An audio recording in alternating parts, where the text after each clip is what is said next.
Hello guys, कैसे हो तुम लोग यार। और उम्मीद करता हूँ तुम बेहतर ही होगे। तो एक सवाल है, जब हम और आप क्लास 9 में थे तो हम क्या कर रहे थे?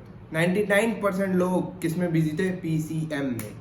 फिजिक्स, केमिस्ट्री, मैथ और आईआईटी जेई के सपने भी देख रहे थे कुछ लोग तो। लेकिन जिनसे मैं आज बात करने वाला हूँ, साकेत उपाध्याय, उन्हें कुछ और ही मिल गया था। वो था साइबर सिक्योरिटी।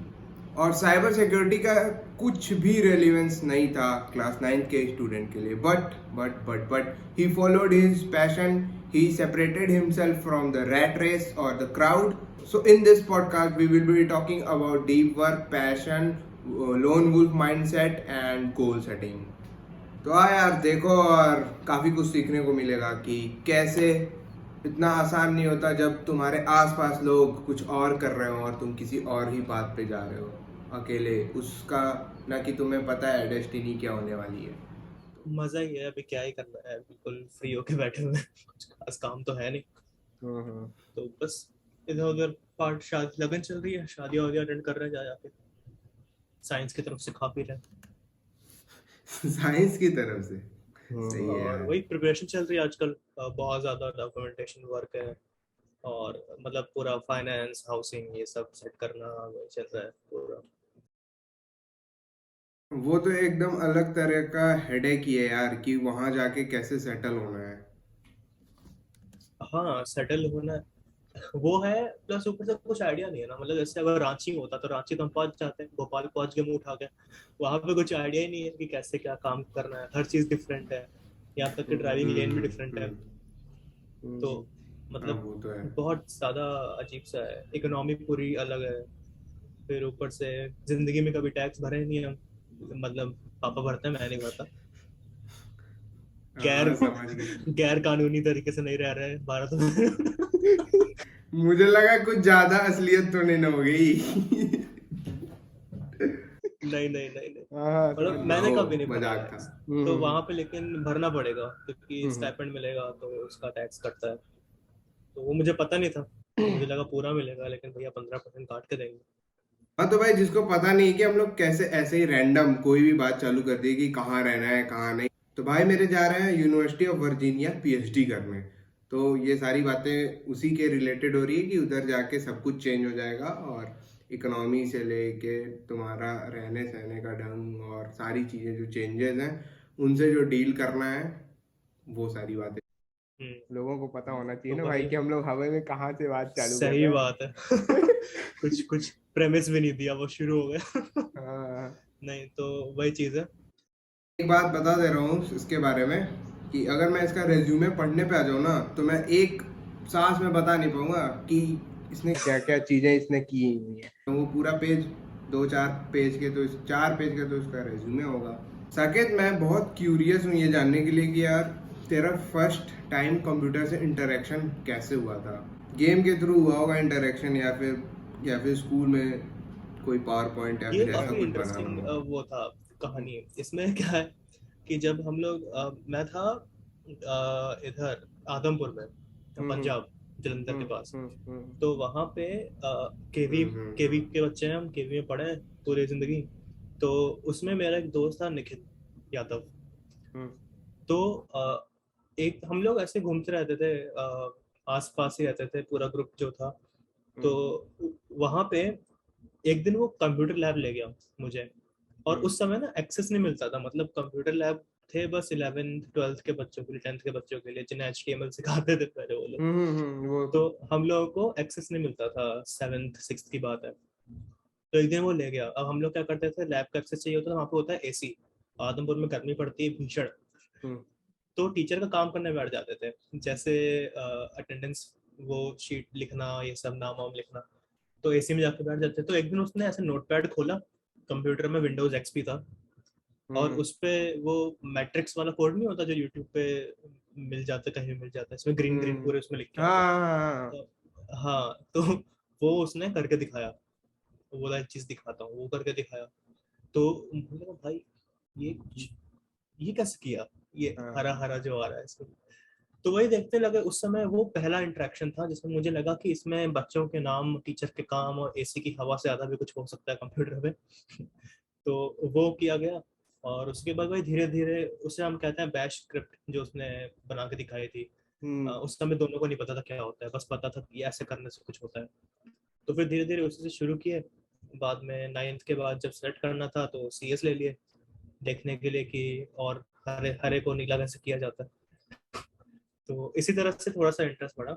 बाद में गेम तो यार सभी लोग खेलते हैं, मतलब गेम ऐसी चीज है जो जरूरी भी है एक लेवल तक। मतलब ऐसा नहीं है, आजकल तो बहुत ज्यादा वो हो गया, लेकिन वैसे ही जनरल इंटरेस्ट बढ़ा और उसके बाद बाकी तो हिस्ट्री। बाकी तो फिर सही में रेज्यूमे पढ़ते ही बैठ जाओ बस। तो साकेत, अभी जो तुम कर रहे हो कंप्यूटर साइंस और प्लस जो तुम आगे करने वाले हो PhD, तो तुम क्या बोल सकते हो कि ये तुम्हारा पैशन है? जी बिल्कुल जरूर, क्योंकि PhD एक ऐसी डिग्री है जिसमें अगर आप उसे चूज कर रहे हैं तो मैं बोलूंगा कि बहुत सोच समझ के, बहुत लोगों से बातचीत करके फाइनल किया जाए। और आप इंडस्ट्री भी एक बार एक्सप्लोर करिए, आप कॉलेज में बाकी चीजें में एक्सप्लोर करिए, मास्टर्स हम्म। की लाइन भी एक्सप्लोर करिए।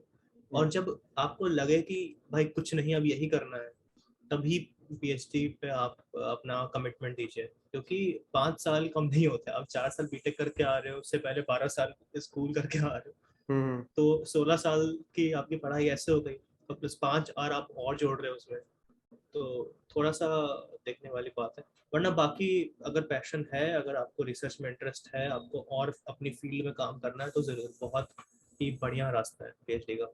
अभी मैं थोड़ी देर पहले चेक कर रहा था कि इंडिया में PhD करने के लिए जो क्या एलिजिबिलिटी क्राइटेरिया है, तो उसमें ऐसा लिखा था कि जिस भी सब्जेक्ट से आपको PhD करनी है उस सब्जेक्ट में आपको मास्टर्स करना पड़ेगा। तो तुमने तो ऐसा कुछ किया नहीं है? नहीं, मैंने मास्टर्स नहीं किया है। हम्म। इंडिया में एक्चुअली बहुत सारे फैक्टर्स हैं, उसकी वजह से ऐसा है। अभी कुछ IITs हैं जो डायरेक्ट गेट स्कोर के बेसिस पे आपको ले रहे हैं। ओके। तो जैसे आप हम्म। बैचलर्स के बाद अगर गेट का एग्जाम देंगे, मास्टर्स के लिए भी वही देना पड़ेगा।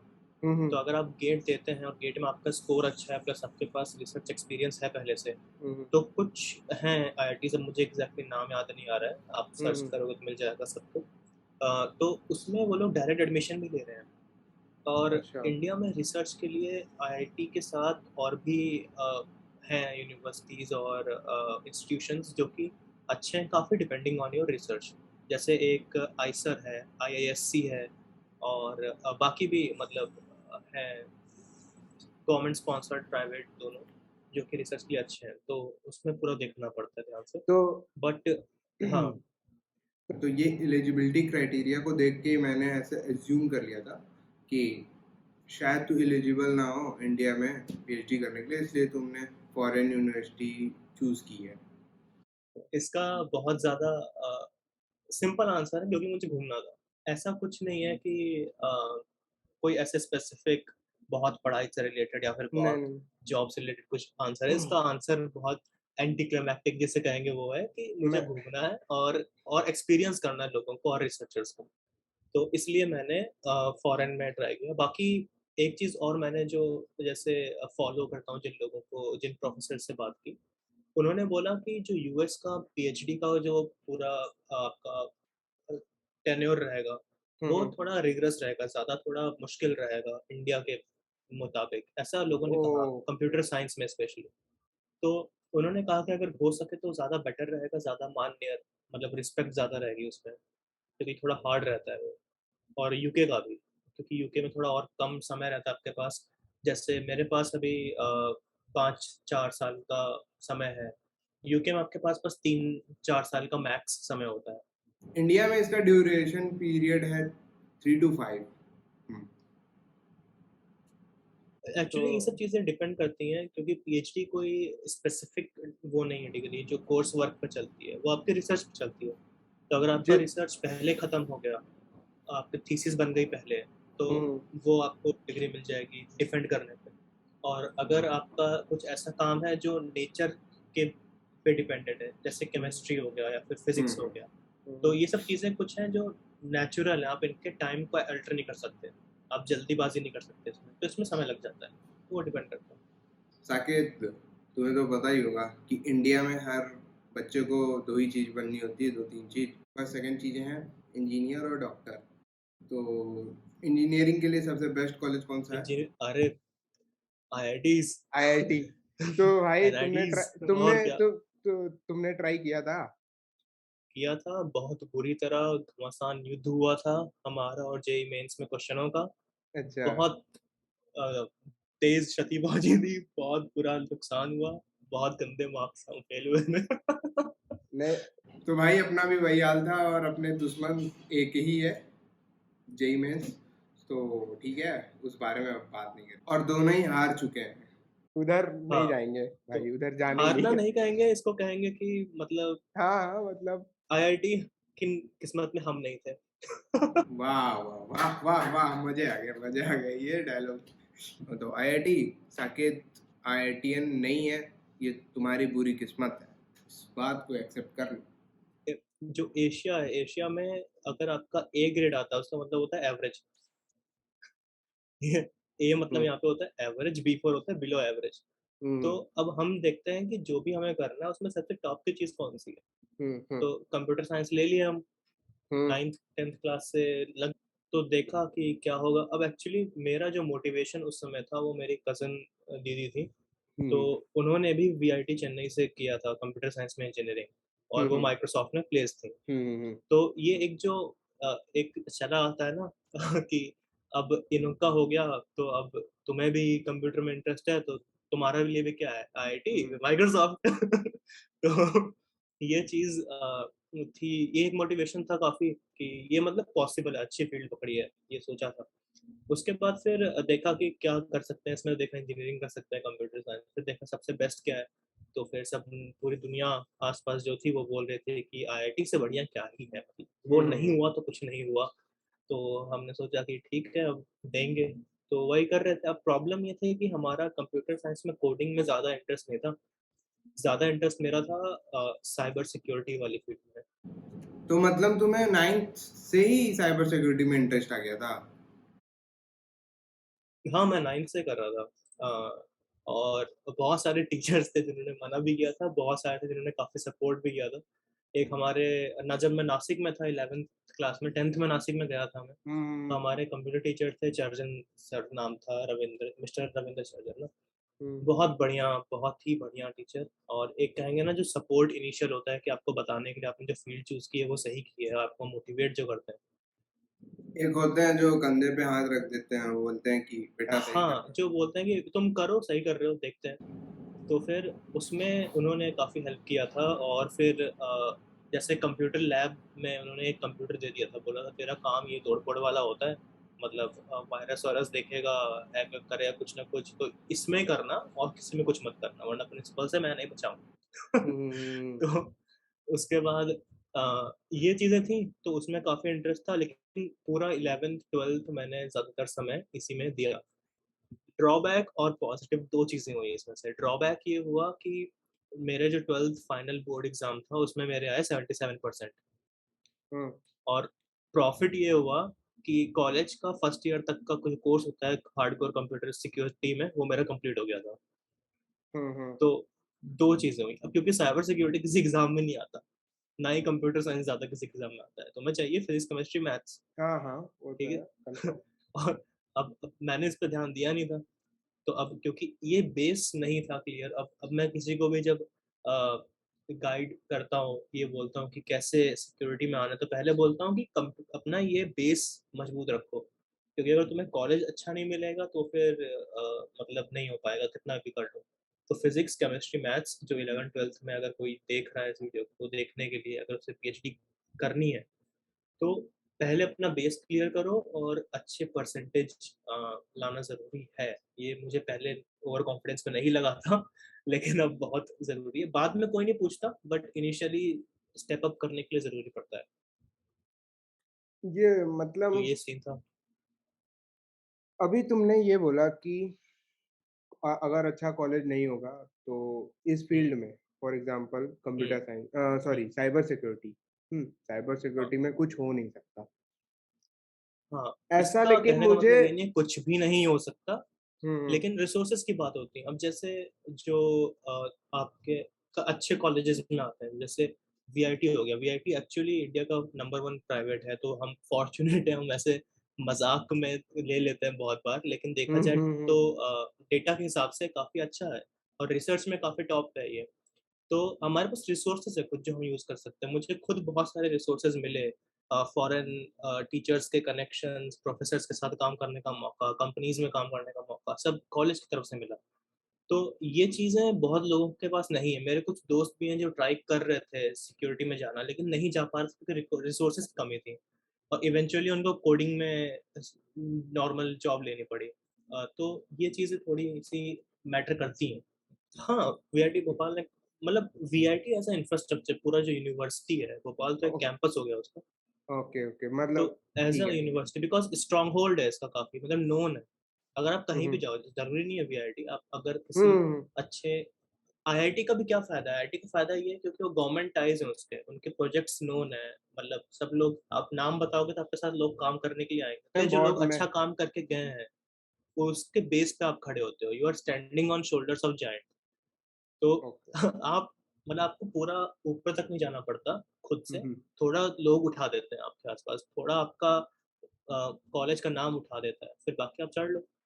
नहीं देखो, नहीं मैं ऐसा है कि मतलब आपकी मेहनत का जो लेवल है वो डिपेंड करेगा कि आपको कितना एफर्ट डालना पड़ेगा डिपेंडिंग ऑन योर कॉलेज। जैसे अगर आप नॉन कॉलेज में हैं, तो आपको कुछ चीज़ों पे टेंशन लेने की जरूरत नहीं है, आपके कनेक्शंस पहले से आपके प्रोफेसर्स के पास रहेंगे। आपके प्रोफेसर भी कॉलेज फिर वैसे ही हायर करेगा अच्छे वाले। लेकिन अगर आप मतलब किसी ऐसे कॉलेज में जहाँ नोन नहीं है, और ऐसे बहुत सारे बच्चे हैं जो कि उतने अच्छे कॉलेज में नहीं है, जो कि उनका कॉलेज बढ़िया रिसोर्सेज प्रोवाइड नहीं कर सकता, तो वो बच्चे साइबर सिक्योरिटी ऑप्ट करके किस बात पे चल सकते हैं जहाँ से वो एक अच्छे जगह पे पहुंच पाए। हाँ, तो अगर आपको सिक्योरिटी में जाना है और कॉलेज उतना नहीं है, देखो एकेडमिया में जो एकेडमिक हमारा जो कल्चर है, हम्म उसमें फ़ायदा ये होता है कि आप किसी को भी अप्रोच कर सकते हो और किसी के साथ भी काम कर सकते हो आपके कॉलेज की बाउंड्रीज से बाहर। ये बहुत सारे लोग नहीं करते। जैसे अगर आप किसी प्रोफेसर की प्रोफाइल देख रहे हो, थोड़ा सा पता नहीं क्यों एज इंडियन स्टूडेंट्स हमारे अंदर थोड़ा सा डर रहता है प्रोफेसर से बात करने में, उनको अपना आइडिया बताने में थोड़ा हाँ डर हाँ लगता है कि कहीं यार हम्म डांट ना दे, कुछ बोल ना दे।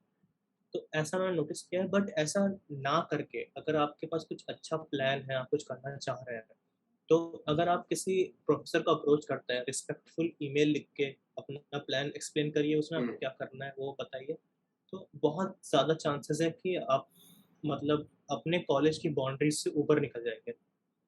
तो ऐसा बहुत जगह होता है और बहुत सारे लोग हैं सक्सेसफुल जो कि नॉन कॉलेज से उन्होंने कुछ नहीं किया है।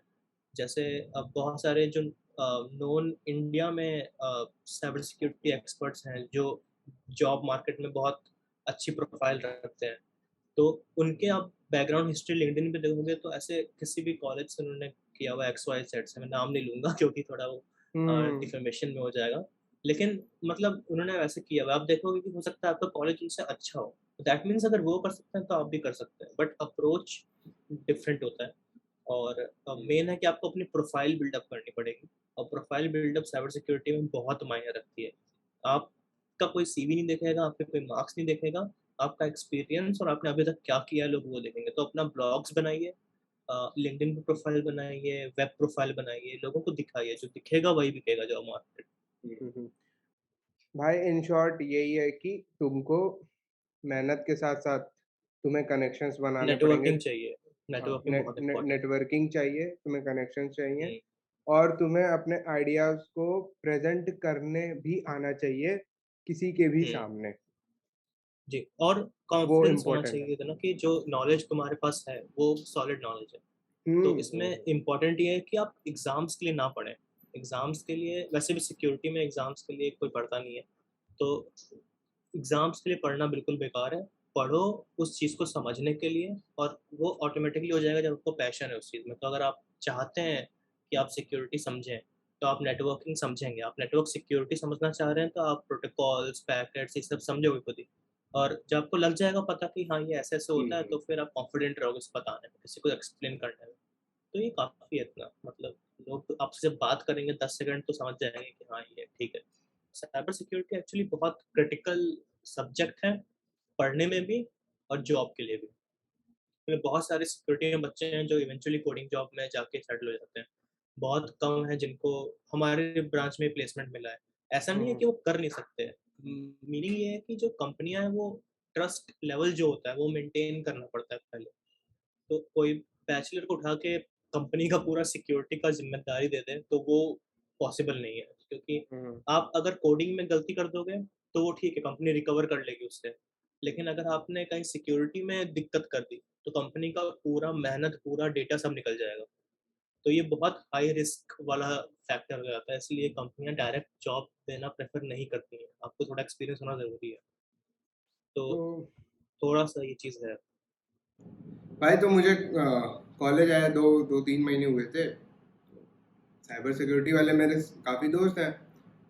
हर दिन किसी के मुंह से सुनने को मिल जाता था भाई, एक एक मतलब 2-4 लोग के मुंह से सुनने को मिल जाता था भाई, एक बंदा है साकेत यार, वो बहुत सही है यार, गजब है, पढ़ाई लिखाई में मतलब सब कुछ फोड़ दिया है, और सर कोई भी क्वेश्चन पूछते हैं वो तुरंत उठता है और बता देता है। तो काफ़ी ज़्यादा हाइप आदमी था। ऐसा एग्जाम्पल, हाँ, नारुतो में इटाची, यार तो भाई अपने कॉलेज की इटाची, साकेत, साकेत उचिया। तो तुम्हें क्या लगता है कि अभी जैसे कि कंप्यूटर साइंस जिस स्टेज पे है, बूमिंग स्टेज पे है, मेटावर्स आने वाला है, आ चुका ही है, फ्यूचर पूरा इस पे ही है, तो अगर कंप्यूटर साइंस की जगह पे सिविल इंजीनियरिंग होती, तुम क्या कंप्यूटर कंप्यूटर साइंस के स्ट्रीम से डाइवर्ट होके सिविल इंजीनियरिंग के स्ट्रीम में आते? क्या लगता है तुझे? अगर मैं पैराफ्रेज करूँ इसको, तो जैसे अगर हम आप सपोज सालों से एक्स फील्ड पे काम कर रहे हैं, अचानक से आपको पता लगा वाई फील्ड ज़्यादा पैसे कमा रही है या फिर ज़्यादा हाइप पे है, तो क्या कोई स्विच करेगा कि नहीं करेगा, फिर मैं क्या? तो इसमें नहीं क्वेश्चन है करता भाई। मैं, मोस्ट प्रॉब्ली मैं नहीं करता, क्योंकि बहुत सारे साल मैंने इन्वेस्ट कर चुके थे और बहुत सारे ताने सुन चुके थे साइबर सिक्योरिटी में पढ़ने के लिए और एक्स्ट्रा करने के लिए। मतलब बहुत रेयर होता है कि एक्स्ट्रा करने के लिए आपको ताने मिलते हैं कि जैसे क्यों पढ़ रहा है, क्या ज़रूरत है, अभी सिक्योरिटी कौन पूछ रहा है, कौन से एग्ज़ाम में आएगा, ये सब क्वेश्चंस सब लोग पूछते थे। तो अब इतना जब आपने साल इन्वेस्ट कर दिए, इतना सुन लिया है और अब आप एक्चुअली उस फील्ड में आ गए हो, जो आपने कदम रख दिए हैं, तो फिर अब पीछे हटने का मतलब नहीं है। अब आप अपने पैशन को फॉलो करो, और अगर आप अच्छे से कर पा रहे हैं तो ऑफ कोर्स मतलब मे बी उस वाई फील्ड की तरह टॉप पे ना जाए, लेकिन एक्स फील्ड में भी काफ़ी ऊपर लोग हैं, तो उसको अपना गोल बनाइए। तो मेरे तो हिसाब से तो ये है, तो मैं कभी चेंज तो नहीं करता, कुछ भी हो जाता। मुझे ऐसे आंसर की उम्मीद थी, क्योंकि वही है, प्योर पैशन वाली बात है, जिसका जिधर पैशन होगा वो उसे छोड़ ही नहीं सकता। होता ये है कि जिस सब्जेक्ट में इंटरेस्ट है उसको पढ़ने पे वो बर्डन नहीं लगता, जिस जॉब में इंटरेस्ट है वो उसे करने में वो जॉब नहीं लगती। तो भाई वही हो आपको गया ना, पैसे जैसे मिल कि रहे हैं आपकी हॉबी करने के लिए तो वो चीज़ है। मेरे ऐसे काफी दोस्त हैं जिनके फादर आर्मी में है, नेवी में है, ठीक है, तो उनका उनसे बात करता हूँ जब भी, तो उनका इंटरेस्ट होता है कि कंट्री को सर्व करना है ऐसे फील्ड्स में, एनडीए हो गया, सीडीएस हो गया, वो करना चाहते हैं। एज एयरफोर्स ब्रैट, तुमने कभी इस डायरेक्शन में सोचा था और उसके लिए कोई ट्राई किया हो या अटेम्प्ट किया हो? बीच में, हाँ, बीच में मैं सोच रहा था जाने के लिए, क्योंकि एक्चुअली अच्छा लगता है। मतलब आप जिस इन्वायरमेंट, काफ़ी एक तरह से क्या कहेंगे, वेल मैनर्ड, पोलाइट और काफ़ी ज़्यादा मतलब अच्छा इन्वायरमेंट रहता है किसी भी सोसाइटी में, कैंप में, जहाँ पे आप जाएंगे आसपास इसके। तो बीच में मुझे भी लगा था कि यार बनते हैं ऑफिसर, ऑफिसर कुछ बाकी चीज़ों में क्या रखा है, तो ट्राई करने की सोची थी। फिर बाद में थोड़ा डिस्कशन किया, अब पापा पहले से ही कर रहे थे जॉब, तो उनसे भी थोड़ी सलाह मशवरा किया, बाकी लोगों से भी किया। तो बाद में लगा कि यार ये थोड़ी देर का ही वो है, इंटरेस्ट है, ये मेरा कोर इंटरेस्ट नहीं है। जैसे होता है ना कि आप चल रहे हो एक रास्ते पे, लेकिन इधर से रास्ता जा रहे हो तो थोड़ा देख के आ जाते हैं क्या है उधर, लेकिन इवेंचुअली आपको बीच में उधर ही आना है। तो वो वाली बात हो गई थी, तो इसलिए मैंने सोच रहा था मैं थोड़ा देखने के लिए कि क्या कर सकते हैं हम एनडीए एनडीए के साथ, क्योंकि बेसिकली इंजीनियर्स का पाथ आईआईटी पे जाता है, मेंस जेई ये सब, और बाकियों का एनडीए पे जाता है। तो फिर ये चीज़ ट्राई की थी, थोड़ा सा इंटरेस्ट बीच में आया था, बट वो कोर इंटरेस्ट नहीं था, तो इसलिए फॉलो नहीं किया। काफी इंपॉर्टेंट क्वेश्चन मेरे दिमाग में ये आ रहा है कि इस समय की, जैसे कि मैं कॉलेज में हूँ, ठीक है, तो मेरे लिए बहुत आसान था अपने आप के इम्प्रूवमेंट को मेजर करने के लिए, क्योंकि मेरे साथ मेरे जैसे बंदे थे, वो जैसा परफॉर्म कर रहा है मैं जैसा परफॉर्म कर रहा हूँ, तो एक कंपैरिजन या फिर मार्क्स लेवल पे जैसे भी इम्प्रूवमेंट दिख जाता है कोड करके या फिर ऐसे। तो तेरे साथ तो तेरे जैसे फील्ड को परस्यू करने वाला कोई नहीं था ना, तो तुम कैसे अपने आप के इम्प्रूवमेंट को मेजर करते थे? इम्प्रूवमेंट मेजर होती है आपकी, अब डिपेंड करता है आपका सेट कितना है, मतलब कंपटीशन सेट क्या है। तो हम्म। फर्स्ट ईयर, मतलब first semester, not even first year, first semester के बाद कभी भी कॉलेज के लेवल पे कंपटीशन रखा ही नहीं। क्योंकि कॉलेज बहुत छोटी चीज़ है, मतलब वैसे भी वीआईटी भोपाल जो हमारा पहला बैच है साइबर का, इतना छोटा सा है, इसमें आप खुद को कैसे नापोगे कि आप हम्म। कितना कर रहे हो। तो बेस्ट तरीका है इंटरनेशनल कॉम्पिटिशन्स में पार्ट लेना और 100 बार कम से कम फेल होना और मुंह केवल गिरना, तो आपको पता लगेगा आप कितने पानी में हो। उसके बाद देखो, अगर आप जैसे, अगर एकेडमिकली मेरा देखोगे तो सेकंड ईयर तक कोई इम्प्रूवमेंट नहीं था। मैं फर्स्ट ईयर में मैथ्स एक बार फेल किया, सप्लीमेंट्री दिया था मैंने। तो बहुत लोगों को लगता है कि बहुत मतलब पढ़ाकू इंटेलिजेंट, नहीं है, ऐसा नहीं है। ठीक है, तो अपनी इम्प्रूवमेंट मेजर करना सबसे बेस्ट है कि छोटे छोटे गोल्स रखो और उन छोटे छोटे गोल्स को कंप्लीट करो, ताकि एक इवेंचुअली जो ड्रीम होता है उसको अचीव करना हो। जैसे अगर आपको कुछ भी करना है, एक बड़ा गोल होता है कि जैसे सपोज माइक्रोसॉफ्ट में काम करना है, तो वो तो बड़ा गोल हो गया, तो ड्रीम हो गया आपका। लेकिन गोल क्या है? गोल ये है कि कल कौन सा चैप्टर इमीडिएट खत्म गोल करना है। क्या है? हाँ, कल जो हफ्ते में हो जाए, जो दिन में कंप्लीट हो जाए, जैसे आप देख सको कि हाँ ये हो गया, आज अचीव किया ये, ये तो वो ज्यादा इम्पोर्टेंट होता है। ये काफी क्योंकि इम्पोर्टेंट। आप देखो, आपको माइक्रोसॉफ्ट मिला या नहीं मिला, ये पता करने के लिए 4 साल वेट करना पड़ेगा, और पता लगते लगते बहुत देर हो जाएगा, आप दोबारा नहीं कर सकते उसको। हम्म। लेकिन मैंने डेटा स्ट्रक्चर्स पढ़ा कि नहीं पढ़ा, इसे पता करने के लिए आपको बस 6 महीने चाहिए, एक सेमेस्टर में लग जाएगा पता, हाँ रिजल्ट हाँ, जब आएगा सही बात। फाइनल का। मैंने अब क्यों पढ़ा कि नहीं पढ़ा, एक टॉपिक, वो जानने के लिए आपको 3 दिन चाहिए। सही बात। और अगर 3 दिन में नहीं पढ़ा तो अगले 3 दिन में हो जाएगा। तो ये चीज़ आप थोड़ा फ्लेक्सिबल, इसमें आप रिस्क ले सकते हो, लेकिन अपने ड्रीम में तो रिस्क नहीं ले सकते, अगर नहीं हुआ तो फिर क्या करोगे। तो ये चीज़ है, छोटे छोटे गोल्स करने पे कंप्लीट ज़्यादा इफेक्टिव मैंने देखा है कि होता है। और यही मैं भी करता ही हूँ, छोटे छोटे गोल्स रखो और उसे कंप्लीट करो, और अगर हो जा रहे हैं कंप्लीट, मतलब आप प्रोग्रेस कर रहे हो, डोंट वरी। ये जो गोल वाली चीज तुमने बताई ना, एग्जैक्टली यही चीज ईट दैट फ्रॉग करके एक बुक है, तो हाउ टू प्रिवेंट प्रोक्रेस्टिनेशन उसका मेन थीम है उस बुक का। तो उसमें एग्जैक्ट यही चीज लिखी हुई है कि अपने गोल्स को डिवाइड करो, तो ईयर्स में ईयर को डिवाइड करो, मंथ में मंथ को डिवाइड करो, वीक में वीक को डिवाइड करो, डे में। हाँ, और उसमें एक बहुत सही ये चीज लिखी हुई थी कि वो जितने भी सपने हैं जिन्हें तुम पेपर में लिख के एक रोड मैप नहीं बना सकते, तो वो 99% चांसेस हैं कि वो फेल होंगे। और वो वही सपने होते हैं जो बंद आंखों से देखे गए होते हैं हिट करके। ये भी जो मैंने बताया वो भी जो प्रोफेसर है उन्होंने गाइड किया था। हम्म। कि मैंने उनसे पूछा कि कैसे देखें, मतलब आसपास तो कोई कुछ कर नहीं रहा, सेम वही। क्वेश्चन मेरा भी था कि हाँ। मतलब या मैं किससे मेजर करूं, कौन कौन है क्लास में जिससे मैं मेजर करूं। तो उन्होंने बोला तुम क्लास देख रहे हो तो मतलब तुम अपने आप को लिमिट कर रहे हो, क्लास मत देखो ना, दुनिया में कौन है जो ये कर रहा है उससे मेजर करो। और एक और चीज जो लोग गलती करते हैं अपने आप को नापते समय, ये बहुत इंपॉर्टेंट है जो मैं शेयर करना चाहूंगा, कि लोग देखते हैं सक्सेसफुल लोगों को, मतलब एक होता है ना कि लोग दूसरों के 30 साल को मेजर करते हैं अपने 10 साल के एक्सपीरियंस से। वो नहीं हम्म। करना चाहिए, बहुत गलत चीज है, डिमोटिवेशन के अलावा कुछ नहीं होगा। क्योंकि ये कुछ था, आप उसका देखो कि जब वो कॉलेज में थे तो तब क्या किया था, ये बहुत अच्छा तरीका है सीवी देखने का किसी के।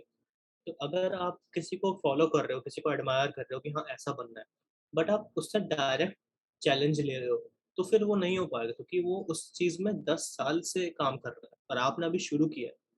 तो वो 10 साल की जो नॉलेज है उसे आप एक दिन में तो नहीं कंप्लीट कर सकते, आपको भी 10 साल लगेंगे।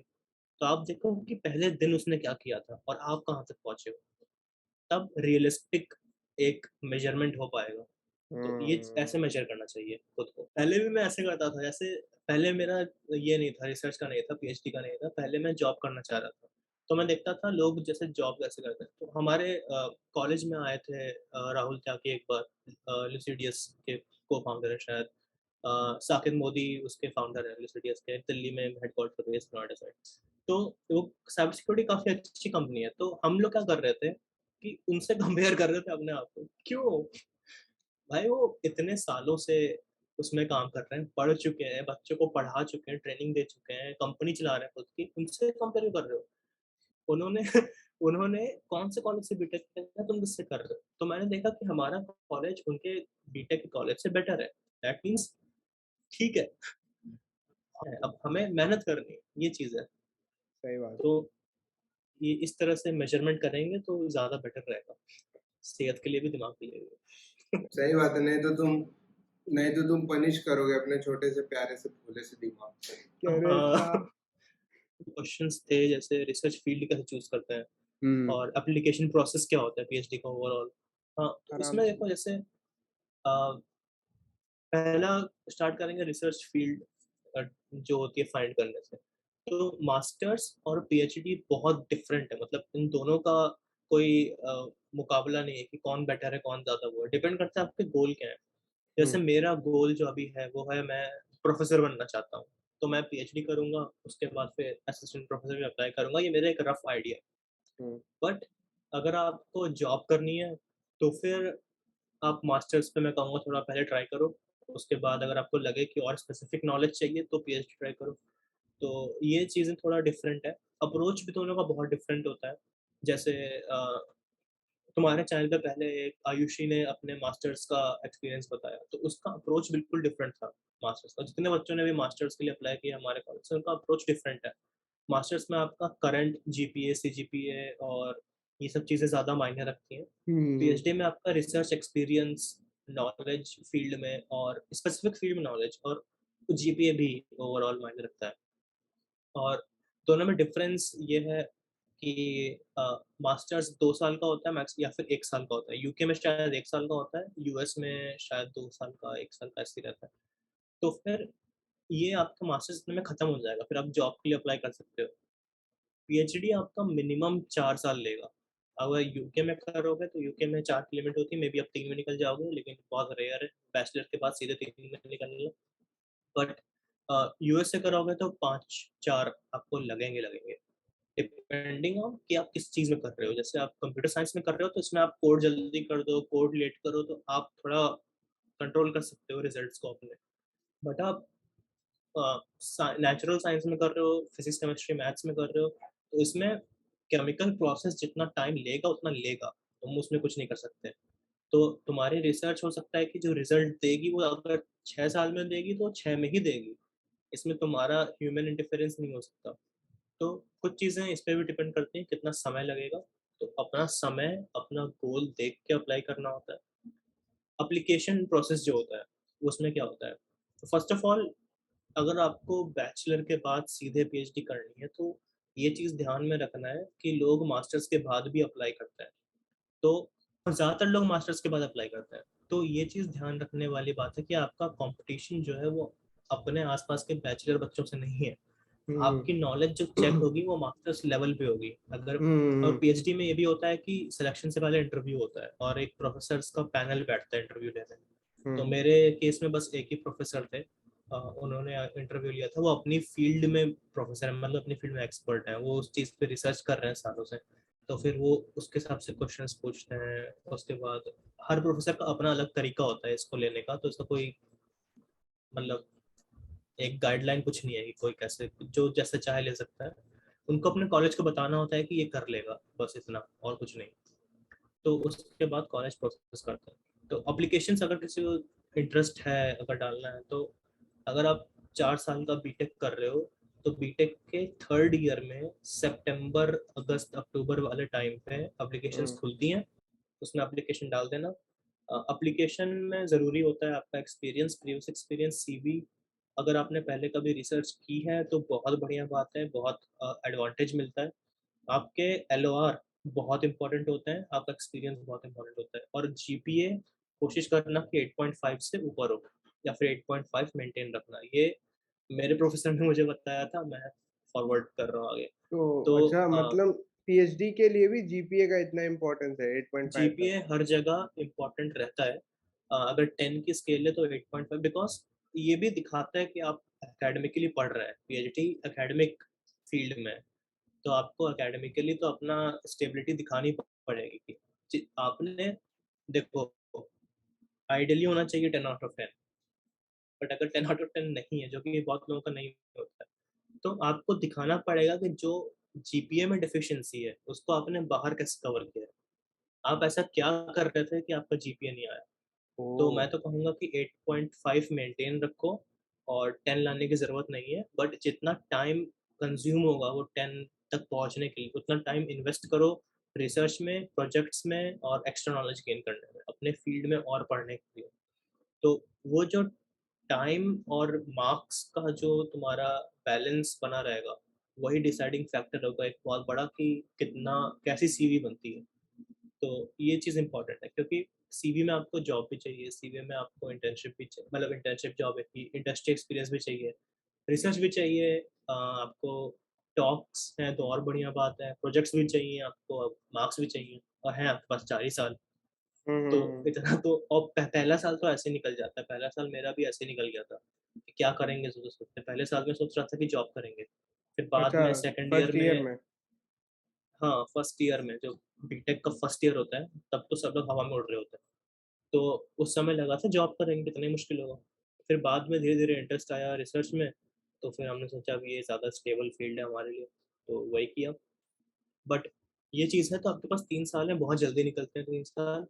और आजकल प्रॉब्लम ये हो रही है, अभी जो कॉलेजेस चल रहे हैं कि ऑनलाइन चल रहे हैं, तो बच्चों को पता नहीं लग रहा है कौन कितना पानी में है।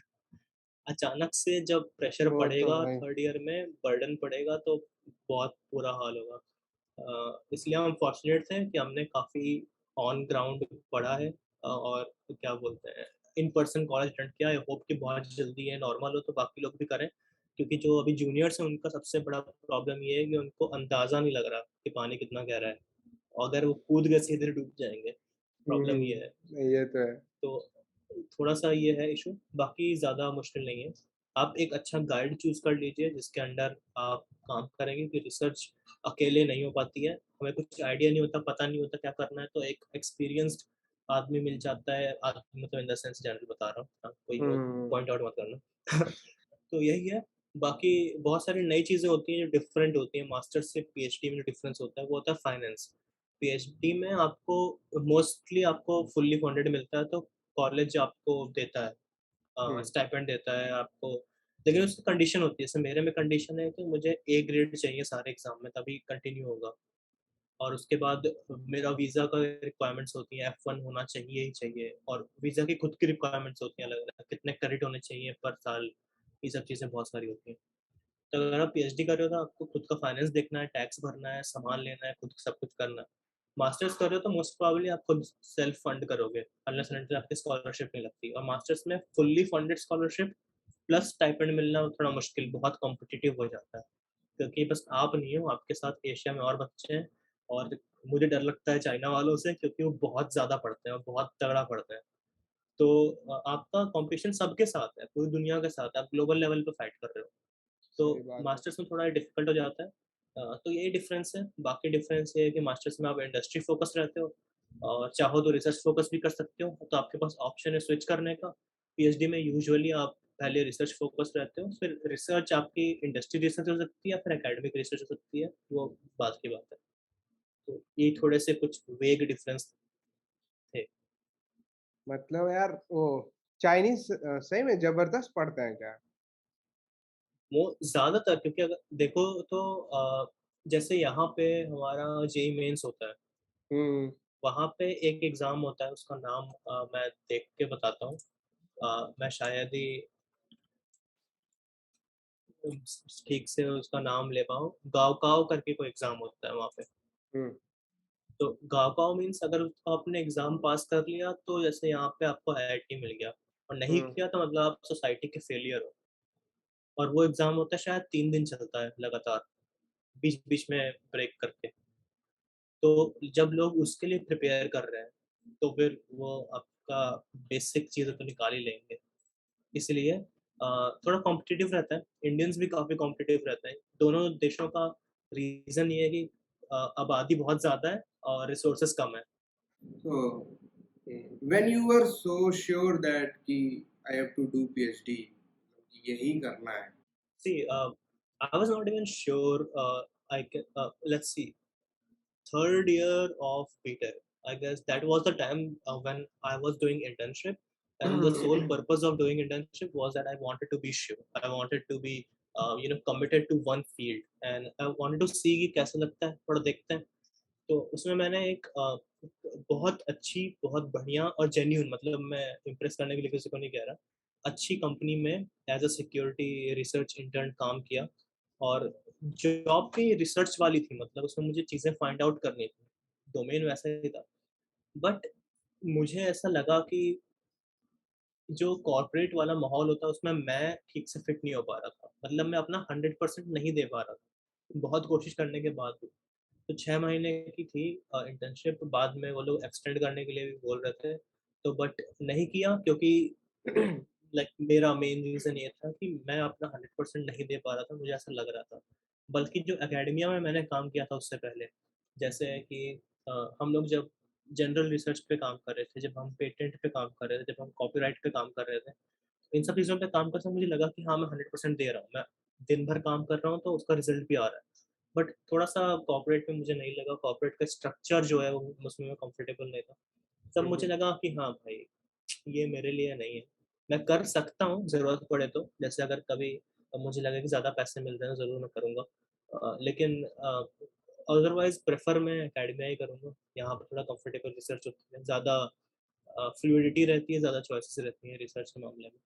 बाकी तो अभी एक्सप्लोर करना बहुत बाकी है, तो देखते हैं। मुझे ऐसा लगता है कि जो रिसर्च वाला काम है वो ऐसा काम है कि अगर तुम मंडे को बैठा कुछ करने के लिए तो 4 घंटे तुमने दबा के काम किया, बीच में कोई डिस्टरबेंस नहीं.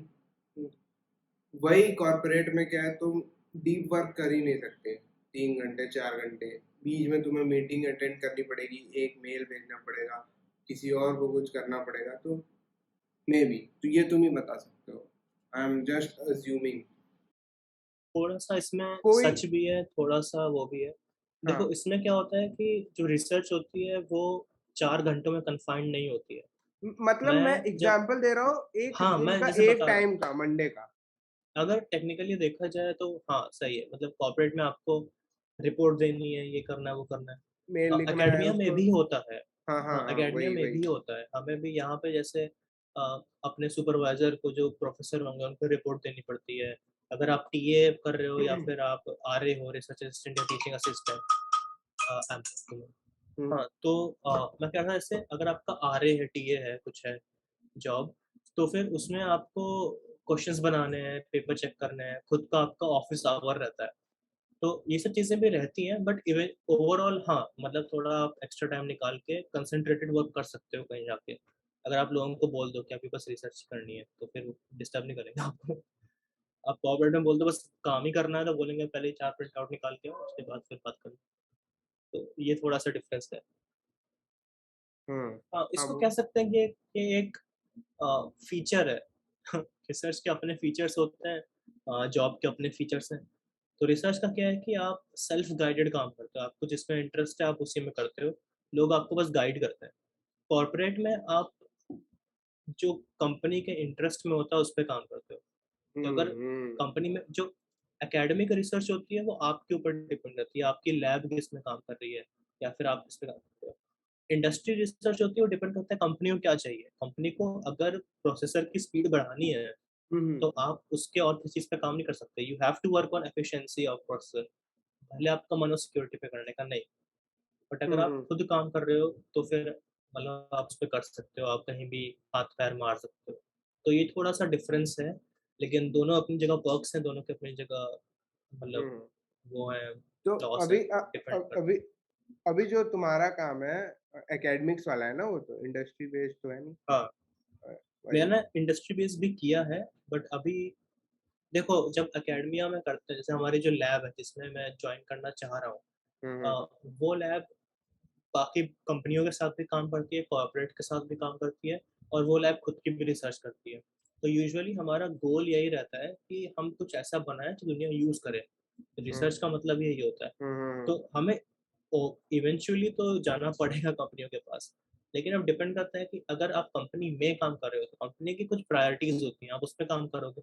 अगर आप खुद से काम कर रहे हो तो आप काम करो, फिर कंपनी की प्रायोरिटीज के साथ अलाइन करो कि अगर वो यूज कर सकते हैं कि नहीं कर सकते। थोड़ा डिफरेंस ऐसे होता है, वरना यूजुअली सब लोग एट द एंड प्रोडक्ट ही बनाते हैं। बहुत रेयर मैंने देखा है जो सक्सेसफुल है और वो कुछ ना कुछ कहीं करके छोड़ दिया, उसका मतलब भी नहीं है, कोई यूज करेगा नहीं, कोई पूछेगा नहीं, तो वही है।